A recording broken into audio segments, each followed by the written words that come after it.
বাংলাদেশের জন্য বাংলাদেশের পক্ষ থেকে আজকের এই প্রতিবাদ অনেক বেশি গুরুত্বপূর্ণ।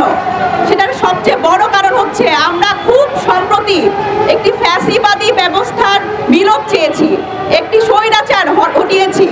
সুতরাং এই আন্তর্জাতিক কমিউনিটি যারা বারবার করে বলে যে মানবাধিকার এবং যারা বারবার করে বলে মানুষের অধিকারের কথা, মানুষের বিভিন্ন দেশে গিয়ে আসলে যে বলে যে মানুষের অধিকারের রক্ষা করতে হবে এবং নানান ধরনের এটার জন্য ফতোয়া জারি করে, তাদের প্রতি আমাদের এই এনসিপির পক্ষ থেকে আজকে এই বার্তা, বাংলাদেশে আমরা যেরকম ফ্যাসিবাদ হটিয়েছি ঠিক সেরকম পৃথিবীর যে কোনো জায়গায়, শুধু মুসলিম না, যে কোনো ধর্মের মানুষের প্রতি এই ধরনের ন্যাক্কারজনক হামলা আমরা কিন্তু সহ্য করব না।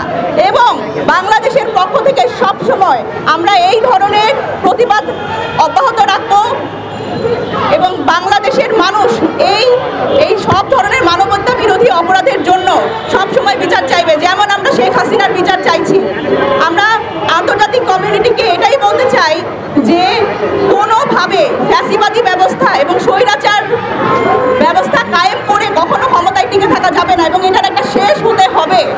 এবং এই শেষটা সাধারণ মানুষ, সারা বিশ্বের মানুষ এটা দাবি করবে। এটা যদি কোনো স্বৈরাচার এবং কোনো যেই দেশগুলোতে আসে, যেই দেশের গাজাতে যে এই ধরনের ঘটনা ঘটছে, তাদের পক্ষে কেন সকল সারা দেশের মানুষ, সারা পৃথিবীর মানুষ কেন এক হতে পারছে না? সেখানে অন্যান্য অনেক দেশ ভাবছে বাণিজ্য চুক্তির কথা, অনেক দেশ ভাবছে রাজনৈতিক চুক্তির কথা, অনেক দেশ নিজেদের স্বার্থ, নিজেদের এজেন্ডা ভিত্তিক রাজনীতি করার চেষ্টা করছে। কিন্তু বৈশ্বিক রাজনীতিবিদদের আমরা বলতে চাই, আপনারা আপনাদের আসলে স্বার্থের যেই রাজনীতি সেটা বন্ধ করুন।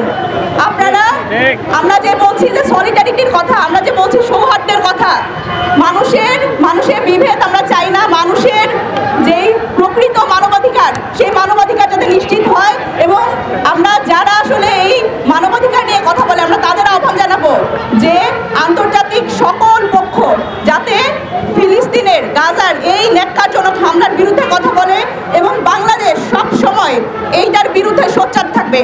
এই আজকে রাস্তায় নামাই যাতে আমাদের শেষ নামা হয়। আমরা চাই না গাজা